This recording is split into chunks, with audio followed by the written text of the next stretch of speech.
Okay, welcome to Chamber Chat. I'm Tracey Snyder, Executive Director for the Caroline County Chamber of Commerce, and I'm excited to introduce my guest today, Alicia Myers, Outreach Coordinator for Midshore Pro Bono. So it's so good to have you here today. It's lovely to be here. Thanks. Thank you so much for coming. So what we're going to start with is I want you to just share with our listeners a little bit about you and your role at Midshore Pro Bono. Okay, so as Tracey said, I am Alicia Myers, Outreach Coordinator at Midshore Pro Bono. I'm out in the community attending different functions that are going on, and it's been a very busy month with all the counties with their purple initiatives and just leading up to the busier winter months. So I wear many hats at Midshore Pro Bono. I do a lot of support of all the programs. I work directly with the case managers and just kind of help and assist wherever I can. Excellent. So I'm glad that you brought up the Go Purple. So you work with all of our counties, right? Caroline included? Caroline included. Yeah. Excellent, excellent. So that's something that the Chamber definitely wants to support this year. And, we've changed our logo to purple, and we want to be able to bring awareness. And so we've reached out, and hopefully we'll have a really good awareness, right? Yes. And as far as Midshore Pro Bono is concerned, we have our family law services has been able to expand to assist more families who've been impacted by the opioid crisis. Awesome. So we are actually able to pay attorneys for some of these more complicated cases that maybe they normally wouldn't have taken just as a pro bono. So if there's any families that need assistance for these more complicated cases, we can assist them. Well, that is amazing, and that's wonderful. I think that, everybody is focused on the pandemic, and rightfully so, right? But we still have people, maybe even more so, because we've been a little bit less active due to the pandemic, that might not be able to get into recovery, and these cases may or may not have increased just depending on where we are. So it's very good that Midshore Pro Bono is active and out there. So I would like you to give us an overview of what Midshore Pro Bono really does. I know that people, like I was saying before we got started, they think they know. We always think we know, right? But I always learn something new every time I sit down with one of our members. And so this is a real good chance for people to know a little bit more in detail exactly what you guys do and how you help our community. So Midshore Pro Bono is a civil legal services provider. We focus on three main areas: our family law program, our consumer debted housing, and our elder law program. But don't let the term elder law throw you off, because there is not an age limit as far as the documents we provide, which are wills, advanced medical directives, and power of attorneys. And specifically, since the pandemic, we've been promoting our initiative of life planning for all, to make sure that young families and everyone has the documents they need to be prepared. So our goal is to break down the barriers of access to justice, to not make it so scary or intimidating for people to reach out to us, and just to navigate these complex legal matters. We do it through legal consultations, document preparation, and oftentimes we can directly represent our clients in court with our volunteer attorneys. Yeah, so a lot of people might think they might be in a situation where they don't think they can afford an attorney, and that's where you guys could come in, at least to get them moving in the right direction, right? Yes. All of our services are free, and even if you don't meet our income guidelines, we can work with you depending on your income to see if we can provide you with an attorney for low bono. Excellent. So random question. So if your services are free, how are you funded? It's always good to know that, right? We are fully grant funded, and we are always happy to accept donations to our programs. These, like I said, particularly with our family law cases, they're complex. So as wonderful as our volunteer attorneys are, we often do need to provide payment to our attorneys that are working these cases. Yeah, because a lot of times attorneys are a little bit overworked, right? They might have a large caseload, and this can be an incentive. So can you give us kind of an example of a type of a case that you guys might manage without going into too much detail, right? So we employ case manage for each of the projects that we have, and our staff works closely with the case managers and the attorneys to make sure that number one, the attorneys are feeling supported by the staff. We provide assistance to both the client and the attorney throughout the whole process. So it would be divorce, custody cases. Right now we're seeing a lot of housing issues, failure to pay rent, tenant holding over cases, evictions, and different consumer cases that are coming in. I can imagine just with COVID and some people not working, and there's so many different variables with this, right? And folks who maybe prior to the pandemic that would not have qualified for our services now find themselves in a position where they now do. And I think that's where some of our trauma-informed strategies come in when we're doing intakes with the client to make sure we're being sensitive to people. Because I think it's hard to reach out when you are in the middle of something so personal and traumatic for you, to call and ask for help, maybe when that wasn't always the position you were in. Right. I certainly can imagine that would be extremely difficult for people, and sometimes it takes them to get to the very bottom, right, before they might reach out. So hopefully that will change if they know a little bit more about the services that you offer and that you're available, that there is a light at the end of the tunnel, and it doesn't have to be at the very end before you reach out. At least reach out to you, get some information. You'll help them, at least guide them in the direction that they can go. And what a great thing to do. Better for people to call us before they get that first eviction notice. Before their court date is set. We can do a lot more for families and individuals if they call ahead of time. Easier for us to place them with an attorney, or easier for us to find them other resources. Yeah, the head in the sand technique does not work, no, right? So it's much better to reach out beforehand, jump ahead of it, be proactive, right? So, we were talking a little bit about, I mentioned the pandemic. We can't have a conversation nowadays without that topic coming up. So what changes do you think are your biggest challenges in your industry in the next 5 years? Like, what do you think you're going to be facing? Because things are not the same, and we're all moving in a different direction. But I think it can be a good direction, right? So what do you think your challenges are going to be in the next 5 years? So much need and not enough resources to cover that need. For example, COVID has spiked the need for housing assistance. And there's not very many attorneys that do that kind of housing work in the area. So with shrinking funding and more competition for those funds locally, that's created an issue. And the other interesting challenge is finding ways to connect with those who could really use our help. That's why we have community outreach, trying to really connect with the communities where we're working and find ways to make ourselves more accessible, because I think it's very nerve-wracking, and there's a lot of distrust in the legal system. So we really want to create not only an intake process, but just the face of Mitchell & Prono, make us more approachable, so that there's not so much fear surrounding reaching out to us for assistance. Well, I think that is a great approach, and talking about your grant funded, and now more people are going to be looking at it, so I can see that can certainly be a cause for at least not alarm, but to watch that and to keep trying to move forward. Maybe what will happen is some of the attorneys will guide themselves into more the assistance of those that need help with rent or eviction and things like that. Maybe we'll see that happen.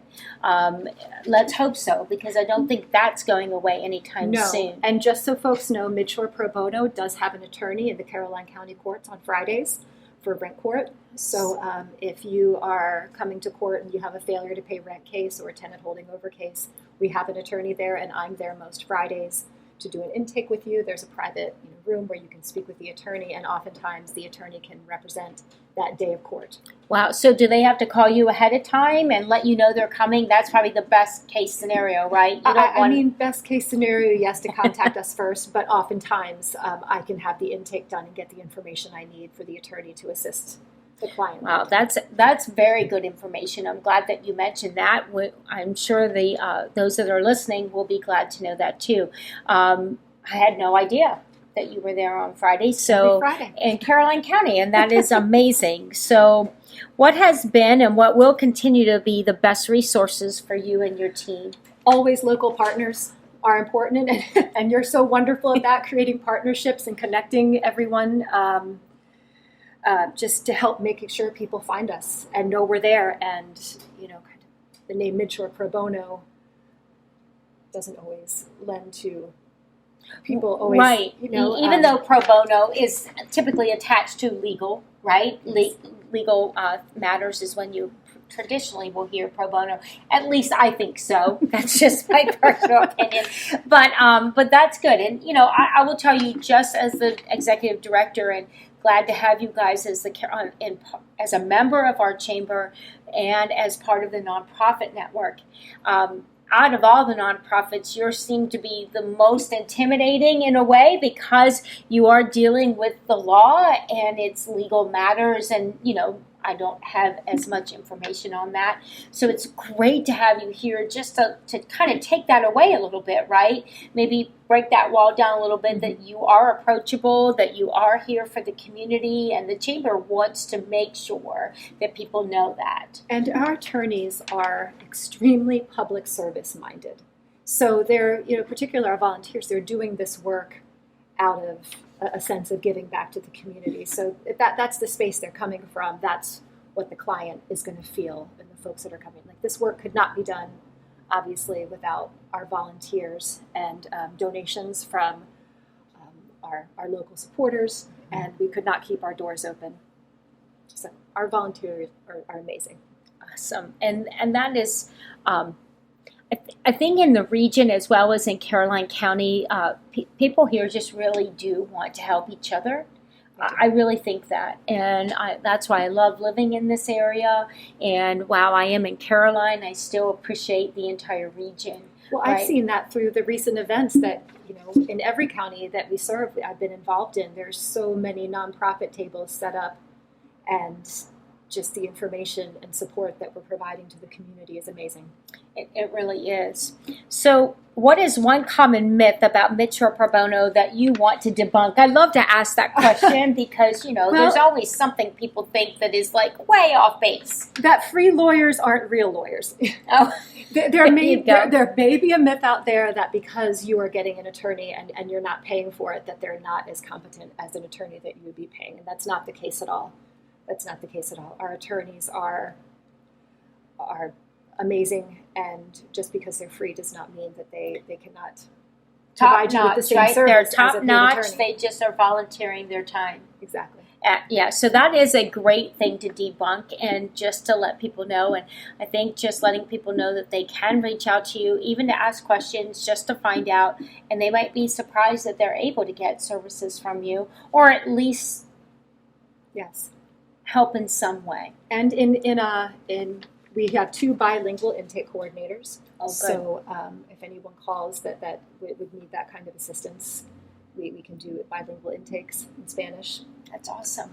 That's great. See, I'm learning so much too. Look at you. So I love it. And it's always good to spend time with you. So tell me something that surprised you when you were working through this unprecedented time. Something that, good or bad? Well, I think when this first started, we learned there was a lot of talk about what's essential.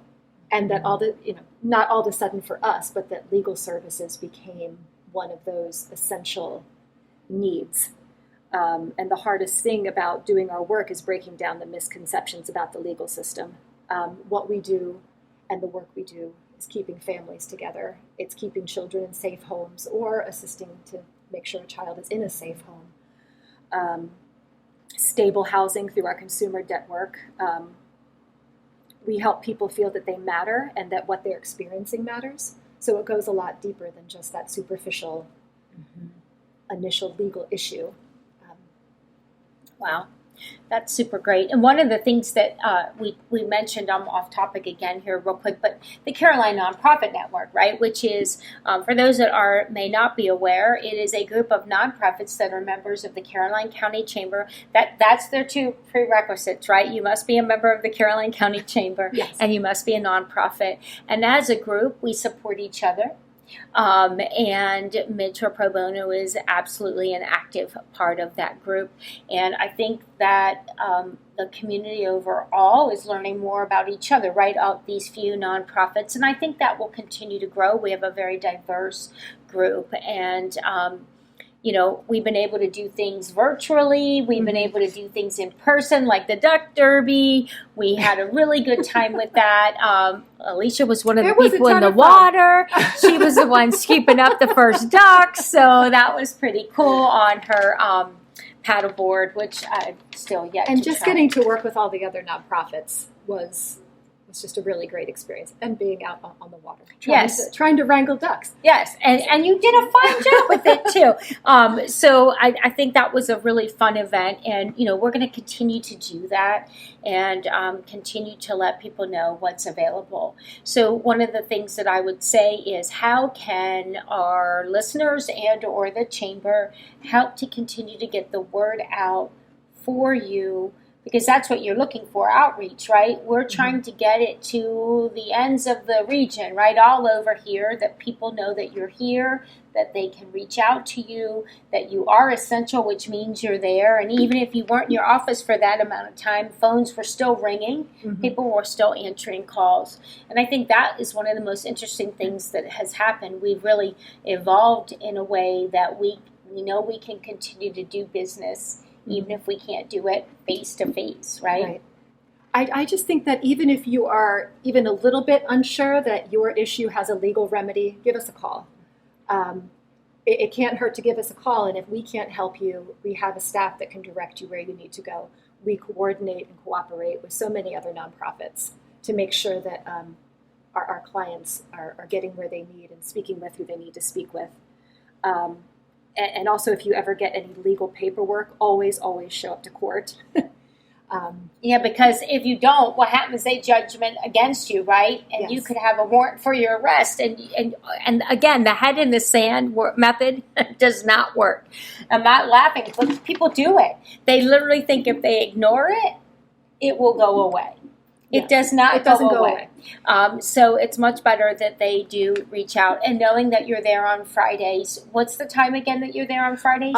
So Rent Court starts at 1:15. I am typically there at about 1:45, sorry, just to go around and make sure I can assist people. So if you have a housing issue, if you have a consumer debt issue, if you're going into foreclosure, if you haven't done your life planning paperwork and that's something that you've been thinking about, no matter what your age, give us a call. We can get you set up with one of our attorneys for a clinic. That's great too. That's a great thing. We should definitely. Everybody needs their documents. That's right. That's right. Everybody needs that. So, is there anything that we have not discussed that you wanted to touch on? Anything that's coming up? Anything you want people to know? Let me look. Sorry, I'm looking at my notes here. No, we've touched on so many things. Like I said, just call us ahead of time, show up for your court dates, and just reach out to us earlier than later. And your information is online. It's also on our chamber site. It's also on Facebook, right? They can reach you in all of those different avenues. Everybody has a mini computer in their hand, most everybody. Our intake process is easy. If you do it online, it's just mentorprobono.org. How to get started. That will take you directly to our online intake, or you can call and speak with one of our staff members, and we're happy to do intakes with you. We try to make it as painless as possible. Excellent. And then one last thing, the nonprofit network is working with each other. We're all working together and taking some of the funds that we got from the Duck Derby to make an emergency fund, right? And that emergency fund was brought to our attention by Alicia and Mentor Pro Bono. So we're excited to get that moving, and that is, we don't have all the parameters yet, but we're going to continue to move forward with that, and that's going to help if we come across a real emergency situation here in Caroline County where possibly funds could help pay a water bill or something that is really affecting somebody and they can't seem to get help anywhere else, right? Exactly. Well, it was amazing how quickly you jumped on that. I mean, as soon as that came about, the community support that rallied around that initial that initial push, and then we were able to help that, that particular person. That particular yes. person was amazing. So yeah, sometimes I think it's hard when people have just that maybe one little issue that they're experiencing where there's so much criteria to meet and other ways to get assistance.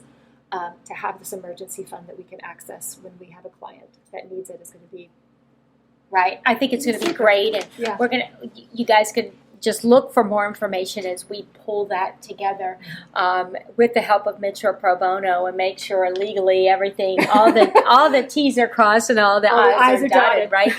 We definitely want to do that, and that's great having you as a part of that group so that we can do that. And we look to grow that fund and do different events, like we're going to do a dinner. We've got different things planned, and some will be remote and virtual, and others will be, others will be fun. That's right, fun and interactive, and safe, and we'll see what we can do. But so I like to ask this question because you are here and you do work in our county. What does working in Caroline County mean to you? Well, I'll tell you. I mean, actually, what we were just talking about. We saw a need. I contacted you, and the need was immediately addressed. And I think that kind of embodies what Caroline County does and how they support their community.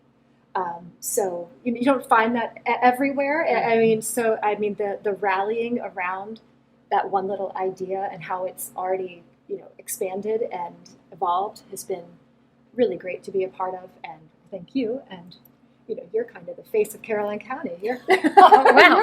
Oh, my goodness. That's very nice of you to say. And I do agree that we are here to help. We want to help. We don't want someone suffering alone or thinking that they're alone. And I do think Caroline County is really quick to help. I've watched it through the pandemic, and I'm not saying other counties did not. I know they did. We've all, as a region, we pulled together. I think we're doing amazing over here compared to other areas. But Caroline County strong for sure. And the immediate connections that were made and just the speed with which we were able to rally. It was, right. And glad to have you in our group and be able to bring you to the forefront, right? And to just keep spreading that nonprofit information because people need it, and what you do is valuable, and we need to have those services, and we need to continue to make sure that everybody knows that those things are available. And we're so glad that you're a member of our chamber. I know you're members of others, but we're certainly glad to have you in ours. We love Caroline County. Yes, everybody is regional anymore, right, for the county chambers. But I really am glad that you came, Alicia. Thank you so much for your time. Thank you. And for letting us know about what Metro Pro Bono is doing. And if you guys want more information, we'll have that on our at the end of this, which our podcast, and we look forward to working with Alicia and Metro Pro Bono as we move forward with the Caroline Nonprofit Network and our emergency fund. And that's it for us this time. Thank you so much for joining us. We are live here, I forgot to mention, at our fabulous Gift a Guy Media Studios on 100 South Main Street in Greensboro, right? Where your memories matter. If you need something done, they are the people to reach out, and I know that Vincent will go ahead and put his information there as well. So thanks again, Alicia. Thank you, Tracey. I look forward to working with you again, and everybody have a great day.